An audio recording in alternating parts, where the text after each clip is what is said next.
갈라디아서가 정점을 오늘 찍습니다. 벌써 한 석 달 가까이 이 갈라디아서를 계속해서 했는데 우리가 지나온 길을 되돌아보면은 아주 간단하고 단순한 구조로 되어 있습니다. 오늘 복습하는 마음으로 다시 한번 이 양 구도에 대해서 설명을 좀 하고 오늘 본문에 들어가려고 합니다. 1장에서 사도 바울은 하나님의 은혜의 복음, 다시 말하면 그리스도의 복음을 어떻게 너희들이 떠나 다른 복음을 쫓아가느냐, 그리스도의 복음과 다른 복음을 대비를 시켰습니다.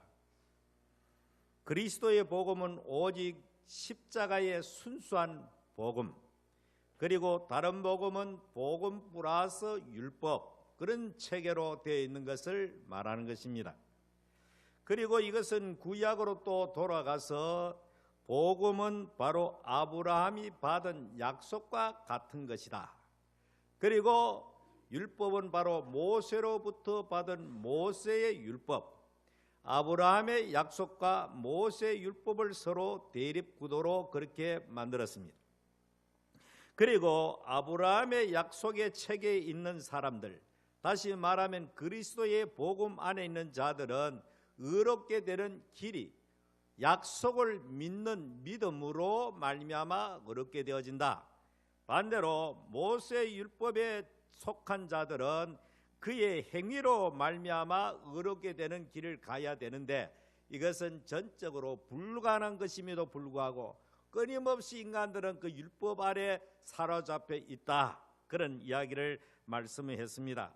그리고 그 다음에는 또 이제 상속자라는 개념, 저 옛날 로마 시대의 큰 부잣집에 상속자와 그리고 그 상속자를 어느 정도 클 때까지 양육을 책임진 초등교사와 대비를 시켰습니다. 다시 말하면은 상속자는 약속으로 살아가는 사람, 복음 아래 있는 사람을 상속자, 그리고 이 초등교사는 바로 율법의 체계 아래 있는 자. 결코 이 초등교사는 이 상속자를 어릴 때 가르치고 지도할지 모르지만은 때가 되면은 다시 그 상속자의 지배 아래 내려가는 종의 신분으로 내려가는 그런 존재가 바로 초등교사. 그리고 그 다음에는 이제 갑자기 또 장면이 바뀌면서 알레고리로 이제 비유적인 설명을 하면서 구약에 또 다시 사라를 끌고 옵니다. 사라, 다시 말하면 아브라함의 정실 부인인 사라, 이 여자를 자유하는 여자라고 표현했고, 반대로 하갈은 종이다. 그래서 다시 말하면은 복음 안에 약속 아래 있는 자들은 사라처럼 자유함 속에 있는 자들이고, 율법 아래 있는 자들은 하갈처럼 종의 신세를 면치 못한다. 그리고 이 사라로부터 난 이삭과 이 하갈로부터 난 이스마엘을 대비시키면서 결과적으로 아브라함의 집에 그 모든 소유를 상속받을 자는 바로 정실 부인의 아들인, 약속의 아들인 이삭이 다 물려받고, 결국 이스마엘은 너 쫓으라, 결단코 아브라함으로부터 상속자가 될 수 없다, 그렇게 잘라 말한 것을 볼 때에 얼마나 율법 아래 있는 자들이 무지하고 목매하고 어리석다는 것을 아주 그냥 바울은 신랄하게 거기에 표출을 시킨 것입니다. 그리고 이제 갑자기 넘어와서는 성령이 등장합니다. 성령으로 난 자, 다시 말하면 이삭을 가리켜서 성령으로 난 자라고 그렇게 명시를 해버렸습니다. 그리고 이스마엘을 육체로 난 자다. 다시 말하면 성령으로 난 자는 약속으로 말미암아 하나님이 아브라함에게 약속한 대로 약속으로 말미암아 초자연적으로 출생한, 인간의 어떤 정상적인 자연적인 생산이 아니라 하나님이 친히 개입하사 초자연적으로 태어난 이삭을 성령으로 난 자다. 그리고 이 이스마엘을 가리켜서 육체로 난 자, 자연으로 그렇게 표현한 것입니다. 여기서부터 이제 본격적으로 성령과 육체라는 단어가 본격적으로 등장하게 됩니다. 참 놀라운 구조로 그렇게 되어 있습니다. 그리고 그 다음에는 이 오늘 본문에는 드디어 성령의 열매와 육체의 이래를 또 대비를 시키고 있습니다. 그리고 다음에는 또 6장에 가서는 성령으로 심는 자와 육체로 심는 자, 그렇게 또 장식을 하게 됩니다. 그러니까 이 육체와 성령, 성령과 육체, 이것이 도대체 무엇인가? 오늘 이 말씀을 정확하게 성경적으로 좀 이해를 하고, 육체하면 우리는 그저 육신, 고기 덩어리, 이걸 갖다가 연상하기 쉽지만은 성경은 단순하게 우리의 육체, 고기 덩어리를 말하는 단어가 아니라는 사실입니다. 그러면 성경적으로 먼저 몇 군 오늘 우리가 찾아보고 개념을 이해하고 본문의 말씀을 생각하도록 하겠습니다. 창세기 2장 7절과 19절 연이어서 띄워주시기 바랍니다.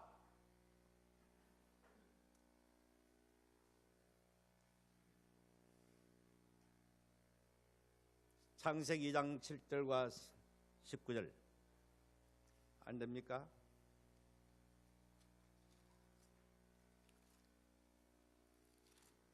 그러면 찾았으면 우리 다 같이 읽어봅니다. 시작.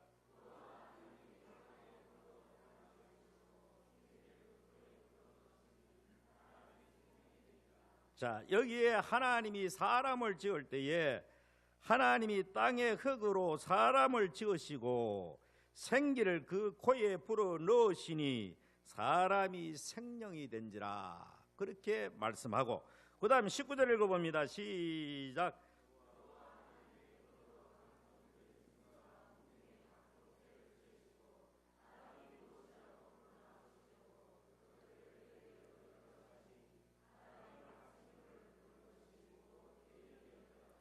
자, 여기서 보면은 사람과 공중의 새와 짐승은 원재료는 전부 다 흙입니다.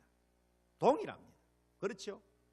많은 사람들이 사람만 흙으로 지었다 이렇게 잘못 착각을 하는 경우가 있는데, 짐승도 새도 그 원자재는 전부 다 흙이라는 것을 성경에 분명히 밝힙니다. 그러니까 사람과 짐승, 새가 다른 것이 무엇이냐? 사람에게만 하나님께서 친히 그 속에 하나님의 숨, 하나님의 호흡, 하나님의 영을 불어넣었다. 이걸 가르쳐서 땅의 흙으로 사람을 지으시고 생기를 그 코에 불어넣으시니 사람이 생명이 된지라. 사람만이 하나님의 형상을 가진, 하나님의 영을 받은 그런 존재로 특별하게 지음받았음을 알 수가 있습니다. 만약에 사람이 하나님의 영이 떠나가 버리면은 이 육체라는 것은 다른 동물과 짐승과 그 본질은 별 차이가 없는 그런 존재로 전락하게 되는 것입니다. 그래서 이것이 나중에 어떤 형태로 발전하는가 하면은 창세기 6장에 넘어갑니다. 창세기 6장에 가면은 6장 3절을 한번 살펴봅니다. 6장 3절 시작. 여호와 하나님께서 이르시되 나의 영이 영원히 사람과 함께 하지 아니하니 이는 그들이 육신이 됨이니라. 그러나 그들은 나는 120년이라. 자, 여기에 보면은 드디어 노아 시대 이 땅에 죄악이 창궐하게 되니까 하나님이 땅 위에 내려보니 모든 인간들이 하나님의 영이 떠난 상태, 다시 말하면 완전히 육신이 되었다는 말은 옛날 성경은 육체가 됨이라 그랬습니다. 과거의 성경 육신이 아니고, 그러니까 성경 육신, 육체가 동일하게 용어로 사용되었다는 것을 알 수가 있습니다. 다시 말하면은 육체 혹은 육신이라는 것은 비록 사람으로 지음받았지만은 하나님의 영이 떠나버리면은 결과적으로는 육체 고기 덩어리로 전락하는. 그래서 심지어 그 뒤에 유다서 제 19절, 10절, 19절을 읽어봅니다. 유다서를 어떻게 변하는가? 신약성경 유다서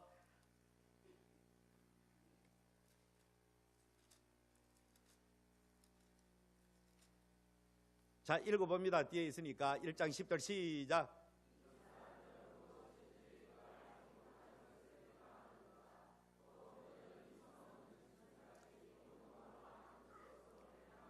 자, 보십시오. 여기에 하나님의 성령이 없는 자를 지칭하는 것입니다. 이 사람들은 무엇이든지 그 알지 못하는 것을 비방하는데도 또 그들은 이성 없는 짐승같이 본능으로 아는 것으로 멸망하느냐. 다시 말하면 하나님의 영이 떠난 상태는 본능으로 짐승과 같은 본능적인 상태로 살아가는, 그러다가 결국 멸망받는다. 그 다음에 19절, 유다서 19절 그 다음 읽어봅니다. 자, 시작.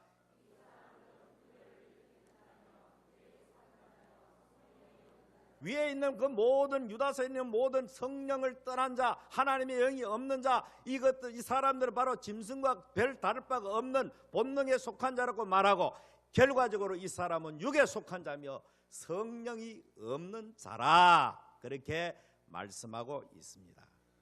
결과적으로 이 땅에 수많은 사람들이 살고 있지만은 하나님의 영이 없는, 성령이 없는 사람과 성령이 있는, 성령 그리스도 영이 그 속을 지배하는 사람 두 종류밖에 없습니다. 오늘 교회에 출석하는 많은 그리스도인 혹은 교인이라고 하는 사람들 가운데서도 성령에 속한, 성령 받고 신앙생활하는 그런 진정한 그리스도인과 아직까지 종교생활에 머물고 있는 그냥 육신적인 기독교인으로 두 가지밖에 없다는 것입니다. 다시 말하면 교회에 나와가지고도 성령과 관계없이 사는 사람은 밖에 있는 사람과 전혀 다를 바가 없다는 이야기입니다. 얼마나 심각한 말씀을 하는지 알 수가 없습니다. 노시대 모든 인간들이 전부 다 하나님의 영이 떠나가지고 하나님이 완전 싹 쓸어버렸습니다. 왜? 하나님과 상관없는 육체가 되어졌기 때문에. 그래서 하나님께서 그냥 그 상태로 두지 아니하시고 그 유명한 요엘을 통해서 인간을 회복하는 놀라운 프로젝트를 하나님이 전개하시는데, 다시 오늘 요엘 2장 28절과 사도행전 2장 17절을 연속으로 읽어봅니다. 요엘 2장 28절 시작.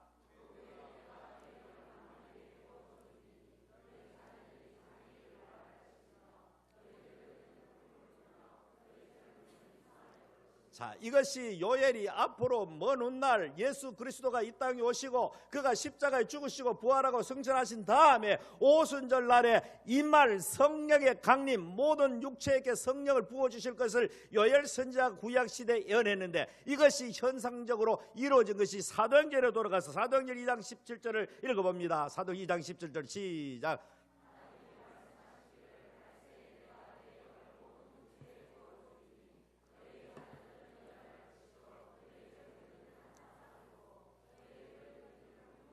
아멘.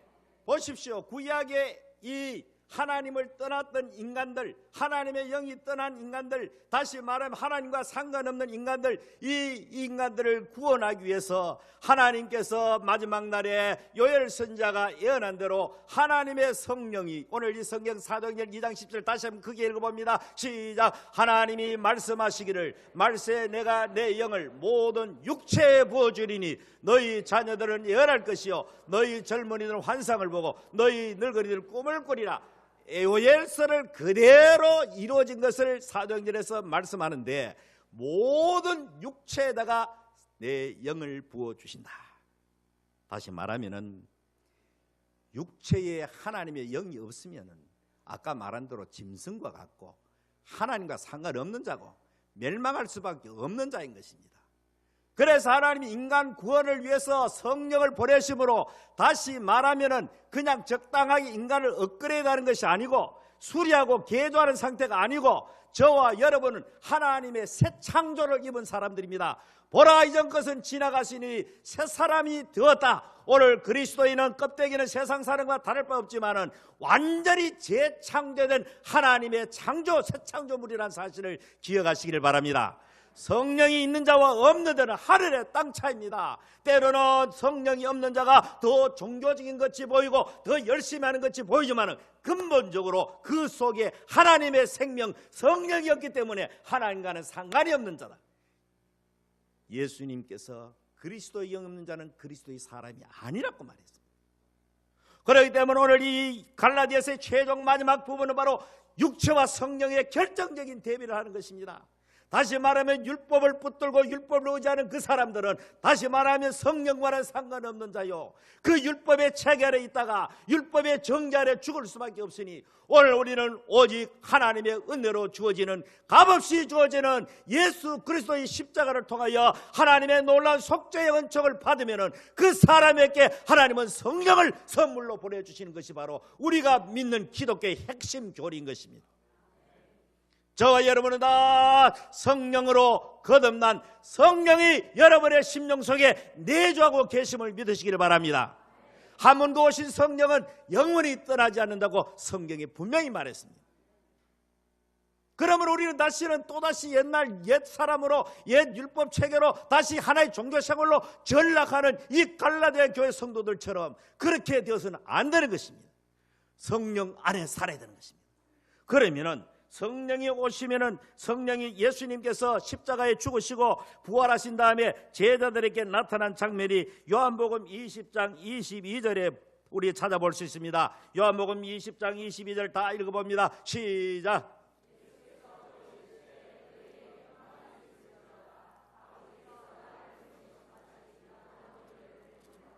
그 다음에 또 그 앞에 그 예수께서 숨을 내쉬며 성령을 받으라 하는 장면 있죠. 그 본문을 좀 띄워주시기 바랍니다. 요한복음 제20장 22절에 잘못 기록했네요. 22절 이 말씀을 하시고 그들을 향하사 숨을 내쉬며 이르시되 성령을 받으라. 22절 읽어봅니다. 시작.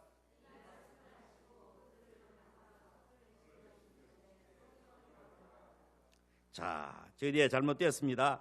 이 말씀을 하시고 그들을 향하사 숨을 내쉬며, 왜 여기 하필 숨을 내쉰다는 표현을 했습니까? 창세기 아담을 만들어 하나님께서 하나님의 호흡, 하나님의 생명, 하나님의 영, 생명을 불어넣듯이 예수님께서 다시 회복될 상징적인 퍼포먼스로 숨을 내쉬면서 성령을 받아라, 그렇게 말씀하신 거예요. 하나님의 생명, 하나님의 영, 이것을 푸념하러 가는 바람 혹은 숨, 여러 가지 형태로 있지만 결과적으로 하나님의 성령을 지칭하는 것입니다. 그렇기 때문에 부활하신 예수님께서 제자들이 나타나가지고 너희들은 성령을 받아라. 드디어 장면이 바뀌어 사도행 1장에 가면은 그 유명한 성령 강림에 대한 결정적인 사건이 벌어지게 되니 기독교는 성령으로 출발해서 성령으로 마치는 것입니다. 오늘 우리 그리스도인은 바로 성령을 받음으로 비로소 하나님과 연관이 되어 있고 성령을 받음으로써 비로소 하나님의 생명이 우리에게 부어진 것입니다. 여러분은 그냥 보통 사람이 아닙니다. 겉으로 보기에는 세상 사람과 다를 바 없고 인간적으로 보기에는 보잘것없는 나 자신을 발견할 수 있겠지만 그러나 하나님의 입장에서 보면은 세상 사람과는 비교할래 할 수 없는 고귀한 존재로 하나님이 지었다는 사실을 믿으시기를 바랍니다. 전혀 업그레이드가 아니고 완전히 새로운 생명의 창조인 것입니다. 종이 아니라 하나님의 자녀로 살아가는 것입니다. 이것이 이 갈라디아서를 관통하고 있는, 흐르고 있는, 결과적으로 성령과 육체락과는 이 두 가지 등식을 통해서 마지막 결론 부분에 이르게 되는 것입니다. 자, 그러면 오늘 본문 성경 들어가서 내가 이르노니 성령을 따라 행하라. 지금까지 제가 성령과 육체에 대해서 이야기를 했습니다. 육체는 단순하게 고기 덩어리가 아니고 성령이 없는 사람, 하나님의 영이 없는 사람, 하나님과 상관없는 사람, 비록 종교생활을 잘할지라도 성령이 그 속에 지배하지 않는 그 사람을 여기에서 육체라고 말했습니다. 오늘 우리 교회 성도들 가운데 한 사람도 다 성령으로 살아가는 여러분 되시기를 바랍니다. 육체로 살아가는 사람, 육체적인 종교, 기독교 그런 어떤 종교 생활하는 율법의 체계 하나 사는 사람이 한 사람도 없기를 바랍니다. 그래서 내가 이르노니 너희는 성령을 따라 행하라. 그리하면 육체의 욕심을 이루지 아니하리라. 육체의 소욕은 성령을 거스리고 성령은 육체를 거스리나니 이 둘이 서로 대적함으로 너희가 원하는 것을 하지 못하게 함이니라. 원래 인간은 자연인 그 상태로 육체로 있을 때는 전혀 조금도 부자연스럽지 않게 그냥 육체 일을 그냥 생산하면 되는 것입니다. 하나님과 상관없기 때문에 죄를 지어도 아무런 거리낌도 없고 감각도 없고 본능대로 그냥 사는 것입니다. 군대 가거나 예비군 훈련장에 가면 가까운 남자끼리 모여가지고 이야기하는 거 보면 뭐 죄 짓는 거를 자랑으로 생각, 영광으로 생각하는, 누가 많이 죄를 짓느냐 무슨 경연대 하는 것처럼 이것이 보통 인간들의 보편적인 심령 속에 하나님 없는 인간들의 그 심령 상태를 그대로 노출시킨 겁니다. 그래서 오늘 이 성경 말씀이 결국에는 하나님의 영 성령이 비로소 육체로 있는 인간에게 하나님의 성령이 들어오면은 그 속에 엄청난 충돌이 벌어지게 되는 것입니다. 전에는 아무렇지도 않게 살았는데 성령의 오심으로 말미암아 어둠 속에 빛이 비춤으로 말미암아 그 두 세력은 어마어마한 영적 전쟁을 치르게 되는 것입니다. 오늘 그래서 기독교를 이 세상 교회를 가리켜서 전투적인 교회, 이 전투가 무슨 전쟁입니까? 영적인 전쟁입니다. 원수마귀 사탄과의 전쟁이요, 거짓된 그런 종교와의 전쟁이요, 아직까지 벗어나지 못한 옛 자아에 남아있는 찌꺼기와 같은 그런 존재와 전쟁인 것입니다. 예수 믿고 구원받고 하나님의 자녀된 것으로 그것으로 다 끝났다, 이제는 내 마음대로 하면 된다, 이제는 자유다 라고 하면서 아무런 감각 없이 옛 생활을 그대로 반복한다면 이 사람은 분명히 아직까지 성령과는 상관이 없는 사람인 것입니다. 이 사람은 구원받아 다를 거 하나도 없습니다. 그 사람들은 교리적 그것만 가지고 아무런 삶의 생활에 변화가 없는, 죄를 지어도 감각이 없는 상태. 그러나 성령이 오시게 되면 조그마한 실수와 허물도 하나님 앞에 드디어 마음 아파할 줄 알고 죄가 죄로 분별되게 되고, 그래서 그 속에 고통이 있기 마련입니다. 그래서 바울 사도도 공고한 사람이라고 율법과 성령이 두 세력이 충돌함으로 날마다 그런 고통 속에 사도 바울은 그래서 날마다 내가 죽노라, 날마다 내가 내 자신을 복종시키노라.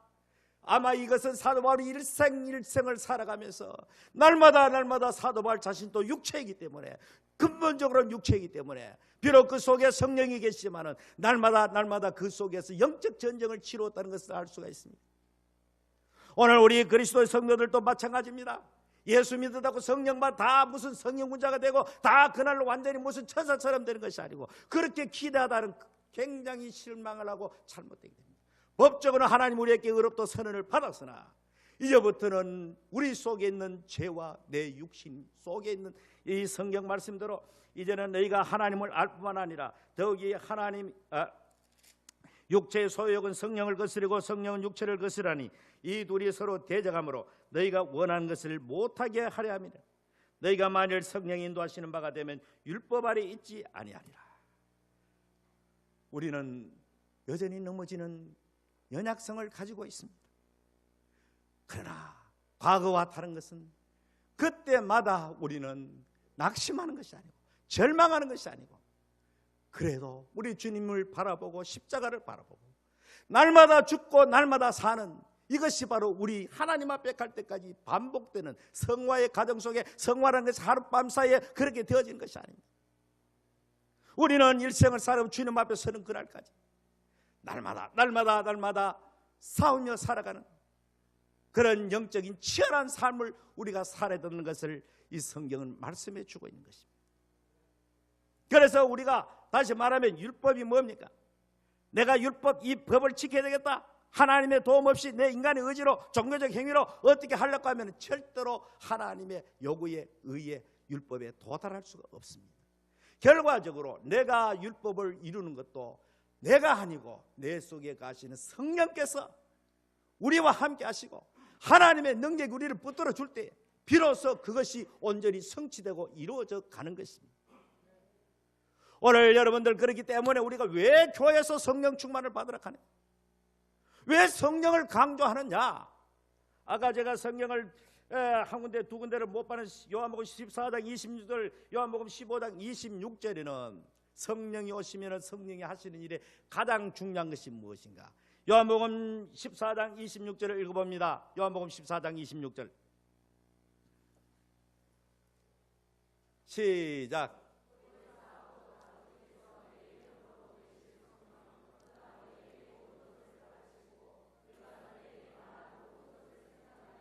그 다음에 이 15장 26절 시작.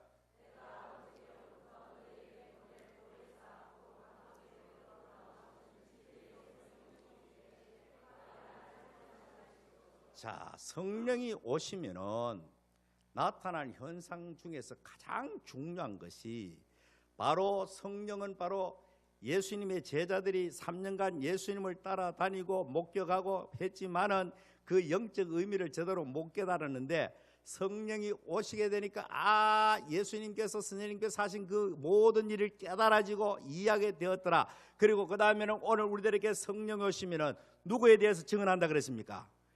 예수 그리스도를 증언하는 겁니다. 다시 말하면은 잘 들으세요. 성령은 자기를 드러내지 않습니다. 성령은 오직 예수 그리스도만 높이게 되어 있습니다. 예수 그리스도만 드러나게 되어 있고 예수 그리스도만 높이게 되어 있고 우리로 하여금 예수 그리스도를 깨닫고 알고 구주로 영접하도록, 다시 말하면 성령이 오시면 그 역할을 하게 되는데, 이상하게 성령 받은 사람들이 한국에는 어찌 더 눈빛이 교만으로 가득 차 있고 어떻게 그것을 성령을 자랑거리로 생각하고, 이게 대단히 잘못된 것입니다. 성령은 근본적으로 비둘기 같은 성령이 임할 때에 성령은 자기를 드러내지 않고 오직 누구만 드러낸다고? 예수 그리스도만 드러내게 된 것입니다. 오늘 우리 교회 성도들이 성령 충만 받으면 내가 드러내는 것이 아니고 내가 했다가 아니고 주님이 하셨습니다. 성령은 바로 내가 한 것 같지만은 내 속에 거하시는 성령이 하셨다. 예수 그리스도만 영광을 돌리고 예수 그리스도만 존귀케 하는 이것이 바로 성령의 역사인 것입니다. 그렇기 때문에 이 성령이 지배하려 있는 교회는 하나님의 은혜가 함께하기 때문에 모두 다 오직 예수 그리스도만 존귀케 하는, 예수 그리스도에게만 영광 돌리는 그런 놀라운 은혜와 축복의 역사가 임하게 되는 것입니다.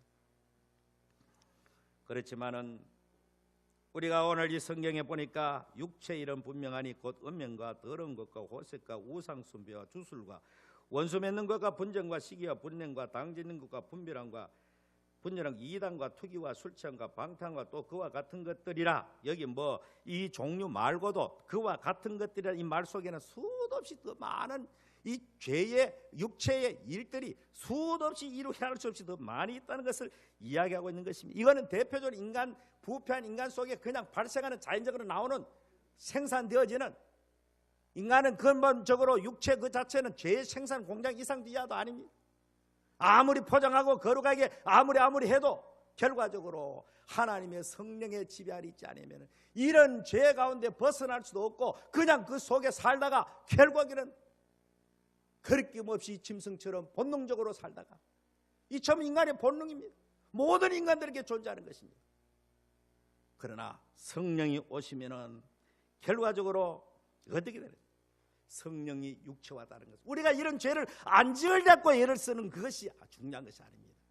여기에 나타난 육체를 이런 죄를 안 지어야 되지. 이것이 바로 율법의 체계로 끌려가는 것입니다.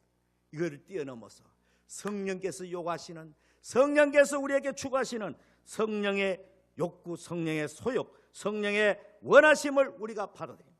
그래서 오직 성령의 열매는 사랑과 희락과 화평과 오래 참과 자모와 양성과 충성과 온유와 절제니 이 같은 것을 금지할 법이 없나니.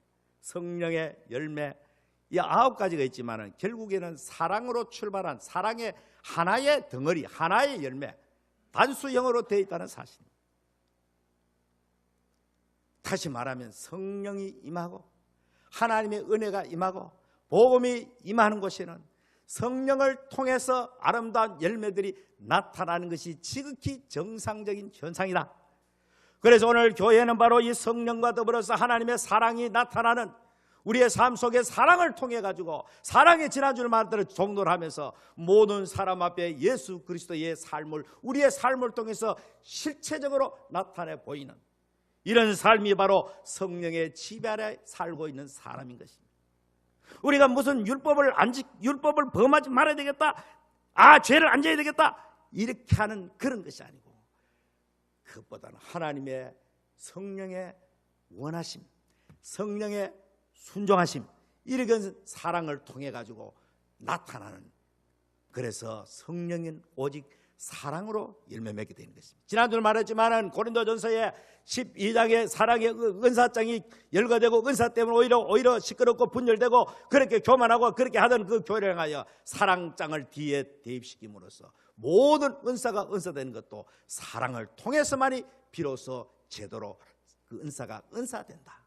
다시 말하면 오늘도 우리 마찬가지입니다. 율법의 요구를 준수하고 율법의 요구를 지키려고 하는 것이 중요한 것이 아니고, 오늘도 우리는 하나님의 사랑의 삶으로 성령을 통해 가지고, 성령 우리에게 역사하시는 사랑의 힘을 가지고 이 세상을 살아갈 때에 비로소 하나님의 율법의 요구가 초월되어지는 하나님의 놀라운 은혜 속에 살아가게 된다는 것입니다.